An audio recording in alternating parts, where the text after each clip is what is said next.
নমস্কাৰ বন্ধুসকল, আমি দৈনন্দিনভাৱে ব্যৱহাৰ কৰি থকা খাদ্য সামগ্ৰীসমূহ কোনে ক'ত আৰু কেনেকৈ উৎপাদন কৰে সেই বিষয়ে সবিশেষ জানিবলৈ আমি অসমৰ বিভিন্ন গ্ৰামাঞ্চললৈ গৈছোঁ। সেই সূত্ৰে আজি আমি আহি উপস্থিত হৈছোঁহি ৰাণী অঞ্চলৰ নিবাসী দীনেশ দাস ডাঙৰীয়াৰ ঘৰত। আহকচোন তেখেতেতো কি ধৰণে কৃষি কাৰ্যৰ লগত জড়িত হৈ আছে সেই বিষয়ে অলপ চাওঁ। নমস্কাৰ। নমস্কাৰ। আপোনাৰ অভিজ্ঞতাটো কওকচোন ধান খেতিৰ ক্ষেত্ৰত। তাৰমানে আপুনিতো আজি নহয়, আজি 15-20 বছৰ ধৰি ধানৰ খেতি কৰি আছে, গতিকে আপোনাৰ যিটো সেই গতি প্ৰবাহ সেইটো বিষয়ে অকণমান কওকচোন। তাৰমানে কথাটো হ'ল কি যে আমি যি অঞ্চলত মানে ৰাণী বজাৰ অঞ্চলৰ আশে পাশে থকা সেইবোৰ মাটিত অকণমান উৰ্বৰতা কমি গৈছে, যাৰ কাৰণে আমি সাৰ দিবলৈ বাধ্য। আৰু আজি যিখন গাঁৱত আমি উপস্থিত হৈছোঁ এইখন হ'ল মানে নিজৰা, মানে পাহাৰৰ দাঁতিৰ এই পথাৰ। এইখন নৈ নিজৰাই, মানে সৰু সৰু নৈ, মানে এই খেতি পথাৰখন আগত। ইয়াত কোনো চৰকাৰী জলসিঞ্চন প্ৰকল্পই ঢুকি পোৱা নাই। গতিকে অকল নিজৰা বৰষুণৰ পানী নিৰ্ভৰশীল এক খেতি, যদিও পথাৰখিনি সাৰুৱা। আৰু ইয়াৰে আমাৰ জয়পুৰ অঞ্চলৰ, চল্লি অঞ্চলৰ এইবিলাক মানুহে তাৰমানে আমাৰ এই খেতিয়কসকলে সাৰ প্ৰয়োগ নকৰে। যাৰ কাৰণে সাৰ প্ৰয়োগ কৰা ধানৰ ভাত আৰু সাৰ প্ৰয়োগ নকৰা ধানৰ ভাত অথবা পিঠা অথবা বৰা চাউল, বোকা চাউল, কোমল চাউল বুলি যিটো কওঁ, আমি বোকা চাউল বুলিও কওঁ। গতিকে সেইটো খাবলৈ খুব সোৱাদ। আঠাটো বেছি হ'ব চাগে। আঠাও বেছি। গতিকে ইয়াত তাৰমানে ধানখিনিৰ মানে আপুনি ইয়াত মানে বালি কম, অন্তত শিল নাপায়, তেনেকে মাটি চাটি নাই, কাৰণ পাহাৰৰ দাঁতিৰ খেতি পথাৰ। গতিকে ইয়াৰ ধানখিনি এটা মানে উচ্চমান গুণসম্পন্ন মই মানে বিবেচনা কৰোঁ। এইটো বৰা ধান, আমি পিঠা পনা খাওঁ। অসমীয়া সংস্কৃতিৰ বিহু মানেই বৰা ধান। ইয়াৰ পৰা ধৰক বিভিন্ন ধৰণৰ জনজাতীয় মানুহে কেঁচা মদ বনায়। সেইটো এটা মানে প্ৰিয় খাদ্য জনজাতীয় লোকসকলৰ। গতিকে কেঁচা মদটো খায়। তাৰপিছত পিঠা পনা, তাৰপিছত মানে বৰা চাউলৰ মানে ভাত বঢ়িয়াকৈ সিজাই খায়। সেইটো পিঠাই আচলতে এক প্ৰকাৰ। গতিকে এইটো আমাৰ বৰ প্ৰয়োজনীয় এক মানে সংস্কৃতিৰ লগত জড়িত মানে ধান আৰু এইবিধ প্ৰজাতি। কোন মাহত লগোৱা হয়? আৰু এইটো শাওণ মাহত হেৰি কৰা হয় আৰু আঘোণত কাটা হয়, সেইটোৱে। আৰু এইটো ধান কৰে মেক্সিমাম পৰিয়ালে কৰে, খোৱাৰ বাবে কৰে, বিক্ৰীৰ বাবেও অলপ কৰে। কাৰণ খেতি নকৰা লোকসকলক বিহু বুলি ক'লেতো লাগেই অসমীয়া সমাজখনক। আৰু এইটো হ'ল আইজোং। এইটো আইজোং। এইখিনি অকণ পৰি গৈছে, কাৰণ ওখ হৈছে গছটো, এইটো পৰি গৈছে। এইটো আইজোং। পতান হ'ব নেকি বাৰু? পতান তেনেকৈ নহয়, কাৰণ ইয়াত পানী নাই আৰু ই তাৰমানে এতিয়া পৰিলে, গতিকে এইটো পতান হোৱাৰ তেনেকুৱা সম্ভাৱনা নাই, কাৰণ এতিয়া পৰিছে। ইয়াৰ চাউলটো মানে সৰু, চাউলটো সৰু, মিহি, আৰু ই মানে খাবলৈ বৰ সোৱাদযুক্ত। এই আইজোং ধানটোৱে অসমীয়া খেতিয়কে বেছিকৈ কৰে আচলতে। আৰু বজাৰতো ইয়াৰ উভৈনদী, আৰু ইয়াৰ দামো আজিকালি, আগতেতো 30 টকাত পাইছিল, কিন্তু এতিয়াতো 45 টকা বজাৰত বিক্ৰী হয়। গতিকে এই চাউলৰ মানে ভাতে ৰাইজে বেছিকৈ খায়। আৰু এইবিলাক তাৰপিছত আৰু সাৰ কি ব্যৱহাৰ কৰিছে? ইয়াত সাৰ অলপ দিছোঁ, কাৰণ ইয়াত বাম মাটি, কমকৈ দিছোঁ। বিঘাই প্ৰতি এই আইজোঙত মানে 10 কেজিমানকৈ থাকে, আৰু অতিৰিক্ত নাই। গতিকে ফচলটো ওখ হৈ যোৱাৰ কাৰণে পৰিছে আচলতে আইজোংটো। এই জাতটো মানে মই শুনিছিলোঁ, গতিকে এইবাৰ নতুনকৈ দিলোঁ। এইটো সোণা শক্তি বুলি কয়। এইটো আমি যে বজাৰত যিটো মানে সোণা শক্তি চাউল মানে পোৱা যায়, উপলব্ধ হয়, এই সোণা শক্তি আচলতে এই সোণা শক্তি চাউলটোৰ দাম বেছি বজাৰত। এইটোৰ প্ৰতি কেজি মূল্য মোটামুটি 65 পৰা 70 টকা কেজি বিক্ৰী হয়, আৰু খাবলৈও সোৱাদ। আচলতে এইটো বাহিৰত পাঞ্জাৱৰ পৰা অহা। আচলতে মই এইবাৰ প্ৰথম কৰিছোঁ, এই 2 বিঘাত লগাইছোঁ। গতিকে আৰম্ভণিতে আচলতে মই মানে কি বহুত ভাল হোৱা নাছিল, কাৰণ এইটো বাম। এই ধানটো মই আগতে কৰা নাছিলোঁ কাৰণে গম পোৱা নাছিলোঁ, কিন্তু এতিয়া গম পালোঁ। আচলতে ইয়াক অনবৰতে পানী থাকিব লাগে। পানী থাকিলে তেতিয়া ইয়াতকৈ উন্নত ফচল হ'লহেঁতেন। তথাপি মোটামুটি মানে তাৰ হেৰি মানে যিটো ধানৰ এইটো বুলি কওঁ আমি, এইটো বেয়া হোৱা নাই। আপুনি আশাবাদী নে এইটো এইটো আমাৰ অসমত হ'ব। এতিয়া কৰা আৰম্ভ কৰিছে ৰাইজে, মই এইবাৰ প্ৰথম কৰিছোঁ। গতিকে মোৰ ধানখিনি চাই ওচৰ পাজৰৰ কৃষকে অতি মানে ভাল পাইছে। তেওঁলোকে কৈছে আমাকো বিধান লাগিব ইয়াৰে, আমিও কৰিম। কাৰণ এইটো খাই ভাল লাগে। মই এজন বন্ধুৰ পৰা, কৃষক বন্ধুৰ পৰা লৈছিলোঁ। ওচৰৰে কৃষক, সি নতুনকৈ কৰিছিল, সি আনিছিল বাহিৰৰ পৰা, তাৰপিছত তাৰ পৰা মই আনি লগালোঁ। আচ্ছা দাদা, আপুনি জৈৱিক খেতিৰ ক্ষেত্ৰত কওকচোন, বা সাৰ ব্যৱহাৰ বা ৰাসায়নিক সাৰ ব্যৱহাৰ বা জৈৱিক সাৰ ব্যৱহাৰ কৰি কৰা খেতিৰ ক্ষেত্ৰত, যিহেতু আপোনাৰ যথেষ্ট অভিজ্ঞতা, প্ৰায় দুটা দশক ধৰি আপুনি খেতি বাতিৰ লগত জড়িত, গতিকে আপোনাক সুধিব বিচাৰিছোঁ। আচলতে কি, মানুহৰ দৈনন্দিন জীৱনত যিটো বেমাৰ আজাৰ, মানে মানুহবিলাক আচলতে অসমৰ মানুহবিলাকে এই সাৰ দিয়া মানে শাক পাচলি খায়, এইবিলাকতো ওলাই থাকে। চৰচাপুৰিৰ পৰা গোটেই সাৰত উৎপন্ন হোৱা চব্জি খাওঁ আমি। গতিকে মানুহৰ এটা জৈৱিক সাৰৰ প্ৰতি এটা আকৰ্ষণ আহিছে যে অন্ততঃ নিজে সুস্থ হৈ থাকিব। কিন্তু মই শুনিছোঁ চৰচাপুৰিত যিসকলে শস্য কৰে, তেওঁলোকে যিখিনি নিজে খায় তাত তেওঁলোকে সাৰ ব্যৱহাৰ নকৰে। কিন্তু বজাৰত যিসকলে তাৰমানে এৰি দিয়ে, সেইটো একদম বহুত সাৰ প্ৰয়োগ কৰি তেওঁলোকে অধিক উৎপাদনৰ বা লাভৰ আশাত মানুহৰ স্বাস্থ্যৰ দিশটো তেওঁলোকে আওকাণ কৰি এই খেতিবিলাক কৰি আছে। ঠিক আমাৰ কিছু অঞ্চলত এইটোও হৈছে, বিশেষকৈ ৰঞ্জিত ধানটো মানে 20-25 মোনৰ আশাত তেওঁলোকে অধিক সাৰ মাৰে, যাৰ ফলত স্বাস্থ্যত ক্ষতি হয়। আচলতে আমি জৈৱিক সাৰ উৎপাদন কৰিব পাৰোঁ।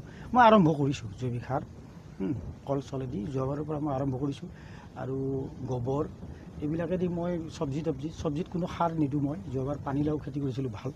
গতিকে মই খোৱা বা 2-4টাই ওচৰ পাজৰৰ কিনিও লৈ যায়।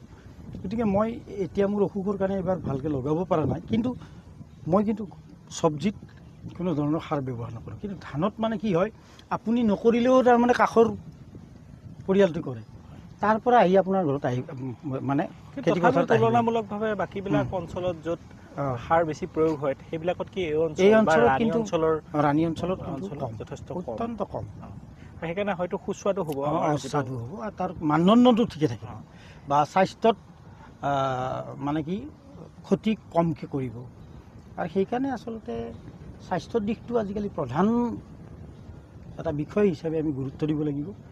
কাৰণ ভৱিষ্যত প্ৰজন্মক যদি আমি পংগু কৰোঁ, বেমাৰী কৰোঁ, সমাজখন কোনফালে যাব? গতিকে ধানৰ লগত মানুহৰ জনগণৰ স্বাস্থ্যৰ কথাও নিহিত হৈ আছে। গতিকে সেই দিশটোত আমাৰ খেতিয়কসকল অধিক সচেতন হ'লহেঁতেন যদি তাৰ বিকল্প হিচাপে জৈৱিক সাৰৰ পানী যোগানৰ ব্যৱস্থা চৰকাৰী জলসিঞ্চন বিভাগ বা কৃষি বিভাগে যদি খেতিয়কসকলক আস্থাত লৈ তেওঁলোকৰ উৎপাদন ক্ষেত্ৰবিলাকত, পথাৰবিলাকত আহি যদি হাতে কামে তেওঁলোকক বুজালেহেঁতেন। এটা কথা সোধোঁ যে আমাৰ যিবিলাক থলুৱা ধানৰ জাত আছিল, বা আমাৰ যিবিলাক আগৰ পুৰণি ধানৰ যিবিলাক আমাৰ বীজ, সেইবিলাক লাহে লাহে বিলুপ্ত প্ৰায় হৈ আহিছে। একদম সঁচা কথা। সেই বিষয়ে সেইটো তাৰমানে সৰুতে হয়তো দেখিছিলোঁ, আমাৰ পিতাহঁতে কৰিছিল। বাটেশ্বৰী আছিল, নোপোহা হৈ মানে আমাৰ সেই পটেশ্বৰী, বাটেশ্বৰী, তাৰপিছত শুৱনি, এই ধৰণৰ জহাত আছিল। গতিকে জহাই ৰামপাল জহা বুলি এটা আছিল, কেইবাবিধ প্ৰকাৰৰ আছিল। কিন্তু এতিয়া ক্ৰমাৎ সেই জাতবোৰ মানে কমি আহিছে। কাৰণ কি, ইয়াৰ কাৰণটো এটাই হ'ল যে জহা ধানৰ খেতি কৰি মাত্ৰ 5-6 মোন পাবলৈ সক্ষম হয়। আইজং কৰিলে 10-12 মোন 15 মোন হৈ যায়। গতিকে অধিক লাভৱান হয়। ইফালে খৰচৰ মাত্ৰাটো বাঢ়িছে। খেতিয়ক তাৰমানে অইন আইজং, ৰঞ্জিত এইবিলাক দিবলৈ বাধ্য। তাৰমানে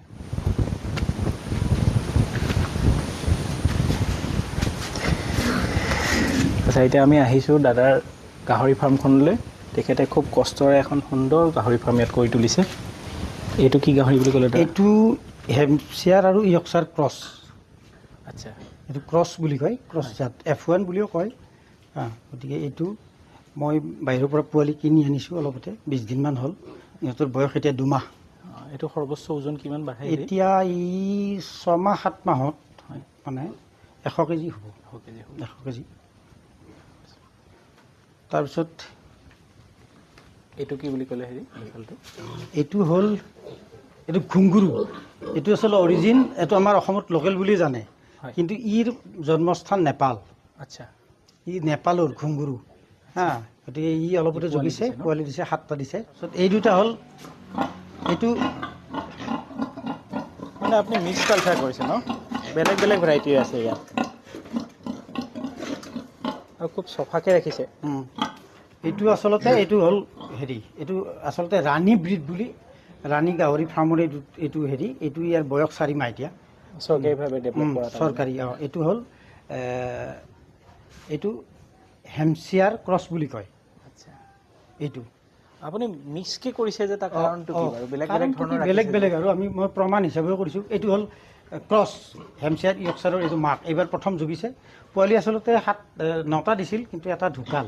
আচ্ছা, তাৰমানে এই কামোৰা কামুৰি লাগে, এইটো অলপ মানে দুৰ্বল ক্ৰছ, হৈ মানে যায়। এইটো পিয়'ৰ ব্ৰিড নহয় তাৰমানে? প্ৰিয় নহয়, এইটো হ'ল হেমচিয়াৰ আৰু ইয়ৰ্কশ্বায়াৰৰ ক্ৰছ। যথেষ্ট ডাঙৰ গাহৰি। যথেষ্ট ডাঙৰ। এই পোৱালি এবাৰত কিমান দিয়ে? এইবাৰ 9টা দিছিল, আচ্ছা, এটা ঢুকাল, 8টা আছে। ইহঁতৰ বয়স 22 দিন, পোৱালিকেইটাৰ বয়স। আৰু এইটো মানে কি হ'ব, এইটোও সেয়ে, কিন্তু ই জগিলে যদিও পোৱালিকেইটা মাৰি দিলে, সি মানে যত্ন কৰিব নাজানে। আচ্ছা, এটা পোৱালি বাচিল, 11টা দিছিল, আচ্ছা। গোটেই গছকি মাৰি দিলে। এইকেইটা মই দেখিছোঁ অলপ আৰু ব্যতিক্ৰমী যেন এইটো লাগিছে। হ'ল লোকেল, আমাৰ একদম অসমৰ পুৰণি একদম লোকেল জাত এইটো। এই জাতটো মানে এতিয়া বিচাৰিয়ে নাপায়, কেৱল গাৰো আৰু আমাৰ ৰাভা জনগোষ্ঠীৰ ঘৰত অলপমান আছে, গোৱালপাৰা ফালে হা। আৰু এই জাতটো মই গোৱালপাৰাৰ পৰা আনিছোঁ। এইটো এটা সঁচাকৈ এটা একদম পদক্ষেপ এটা। ৰংচাই বজাৰৰ পৰা আনিছোঁ মই এইটো। আচ্ছা, আৰু গতিকে ইয়াৰ মাংস অতি উৎকৃষ্ট আৰু বহুত সোৱাদযুক্ত। আচ্ছা, গুৱাহাটীৰ বজাৰত ই 600 টকা কেজিত বিক্ৰী হয়, 600 টকা কেজি। ইয়াৰ বজাৰ আপুনি পাইছেনে এতিয়া, বা এই অঞ্চলত আৰু এই অঞ্চলত এনেকুৱা নাই, এই অঞ্চলত তেনেকৈ এই গাহৰি পাবলৈ নাই, সেইকাৰণে মই দূৰৰ পৰা আনিছোঁ। এই জাতটো মানে সংৰক্ষণ কৰিব লাগে হা। আৰু ভৱিষ্যতে মোৰ পৰিকল্পনা আছে যে এই গাহৰিৰে মই মানে হেৰি কৰিম, ফাৰ্মখন অলপ এই গাহৰিৰ দ্বাৰা ডেভেলপ কৰিম। আচ্ছা, এইটো লোকেল ব্ৰিড। লোকেল, আৰু ইহঁতে খুব খাদ্য কমকৈ খায়, আৰু ইহঁতক এৰি দিলে চৰিব পাৰে। কিন্তু মই চাইজটো দেখিছোঁ বাকীবিলাকৰ তুলনাত সৰু, যথেষ্ট সৰু। ই বৰ বেছি এবছৰত 40-45 কেজিতকৈ বেছি নহয়। আচ্ছা, তাৰমানে 45 কেজি যদি মুঠে হয়, তেতিয়াহ'লে মাংস তাৰে আপুনি আৰু 8 কেজি 10 কেজি কমাই দিয়ক, কমাই দিব পাৰে। তাৰমানে নিশ্চিতভাৱে তাৰ দামটো অকণমান বেছি হ'বই। বেছি হ'ব। কাৰণ এইপিনে যদি 100 কেজি 120 কেজি হয়, আৰু এইটো যদি মাত্ৰ 35 কেজি মাংস পায়, কিন্তু মাংসটো মানে ইয়াৰ চৰ্বিটো চাগে কম হ'ব অলপ। চৰ্বি কম, বহুত সোৱাদযুক্ত, আমি নিজেও খাইছোঁ, ই বহুত সোৱাদযুক্ত। আৰু তুলনামূলকভাৱে তেতিয়াহ'লে হাইব্ৰিডবিলাকতকৈ এইটো স্বাস্থ্যকৰ হ'ব। এই স্বাস্থ্যকৰ, ইয়াক মানে বেছি দানা নালাগে, পুহিবলৈ ভাল। কোনোবা পৰিয়ালত যদি অধিক মাটি আছে, সিটো এৰি দিয়ে, সামান্য পৰিমাণৰ দানা খাই যি থাকিব। আচ্ছা, নিজে বিচাৰি ল'ব, সংগ্ৰহ কৰিব, সি এৰি দিলে নিজে ঘাঁহ বন খাই নিজেই ই দানাটো খাব পাৰে। দানাৰ বেছি যত্ন ল'ব নোৱাৰে, আৰু সেই প্ৰাকৃতিকভাৱে পোহে আমাৰ গোৱালপাৰা ফালে। কিন্তু গুৱাহাটীত মই দেখিছোঁ এনেই ক'ৰবাত যে মানে লোকেল গাহৰি, আৰু ইয়াৰ মানে চৰিত্ৰ এইটোৱে, কাণখন চুটি, হয়, কাণ চুটি লোকেল গাহৰি বুলি যিটো বিক্ৰী কৰে, এইটোৱে সেইটো। আৰু কিছুমানে সেইকাৰণে মানে বজাৰত মানে ছাগলীৰ মাংসৰ দৰে মূৰটো ৰাখাৰ লেখীয়া ইয়াৰ কাণ দুখন ৰাখি বিক্ৰী কৰে। বিশ্বাস তেতিয়াহে কৰিব লোকেল গাহৰি যে। তেতিয়া নিশ্চিতভাৱে এতিয়া চাগে সেইটো আপুনি পূৰা ফুল কমাৰ্চিয়েল হোৱাগৈ নাই। এইটোত মানে কি, এইটোৰ কিয় নোপোহে মানুহে, কাৰণ এইটো যদি 40 কেজি হয়, একে সময়তে ই 120 কেজি হ'ব, 150 কেজি হ'ব। এইটো গাহৰি ধৰক এতিয়া হয়তো আপুনি বৰ লাভজনক নহয়, কমাৰ্চিয়েল হোৱাগৈ নাই, কিন্তু ভৱিষ্যতৰ দিনত হয়তো আপুনি কমাৰ্চিয়েলি কৰিব ইয়াক মই পৰিকল্পনা এটা আছে। হয়, মাজতে কৰিছিলোঁ, কিন্তু সেইটো মানে হেৰি নহ'ল, ছাকচেছ নহ'লোঁ। গতিকে এই ছেটকেইটাত মই তাৰমানে অলপ ৰিপেয়াৰ কৰিব বাকী আছে। এই ছেটকেইটাত গোটেই লোকেল গাহৰি সোমোৱাই দিম। আচ্ছা, পুৰণি যিটো ছেট, আৰু এইটো নতুন ছেট, ইয়াত মানে মই ডাঙৰখিনি ৰাখিম, এই ধৰণৰ পৰিকল্পনা এটা আছে। আৰু পাৰিলে তাৰমানে তেওঁলোকক এই ওচৰত এই মাটি চাটি পেলাই অকণমান মই 1 বিঘা মাটি এনেই ৰেডি কৰিছোঁ, তাতে তেওঁলোকক এৰি দিম। তেতিয়া অপেন থাকিব, নিজে সোমাব, দুৱাৰ খোলা থাকিব, নিজে সোমাব, তাতে দানা অলপ দিম, খালে আৰু খাই লৈ আৰু গুচি গ'ল, তেনেকুৱা এটা ছিষ্টেম কৰিম। ঘৰুৱাভাৱে পুহিব পাৰি একদম। কেৱল তেওঁলোকৰ অকণমান জংঘলী এটা হেৰি আছে, অলপ এগ্ৰেছিভ এটা থাকে। মানে পোৱালি থাকিলে সোমাব নিদিয়ে, বাৰী এডাল লৈ আমি মানে চিকনি এডাল লৈহে সোমাওঁ, নহ'লে কামোৰে। তাৰমানে পোৱালিৰ প্ৰতি ইমান মৰম, মানে মানুহে অন্যায় কৰিম এই ধৰণৰ ভাৱ এটা ৰাখে তেওঁলোকে। এতিয়া জগাত তাৰমানে 20-22 দিন হ'লতো, অকণমান সেইকাৰণে দুৰ্বল হৈ আছে, পোৱালীয়ে গাখীৰ খায়। গতিকে তাৰমানে অলপ দুৰ্বল। এনেকে এখন ঘৰৰ কাষতে গাহৰি ফাৰ্ম বা অলপমান ধান খেতি এনেকে কৰি এটা পৰিয়াল সুন্দৰকে চলিব পাৰি। তাৰমানে এতিয়া অকল খেতিয়কে তাৰমানে পশুপালন যদি নাৰাখে গৰু ছাগলী হাঁহ পাৰ লেখীয়া তেতিয়া পৰিয়ালটো চলিব নোৱাৰে, কাৰণ খৰচৰ মাত্ৰা বাঢ়িছে।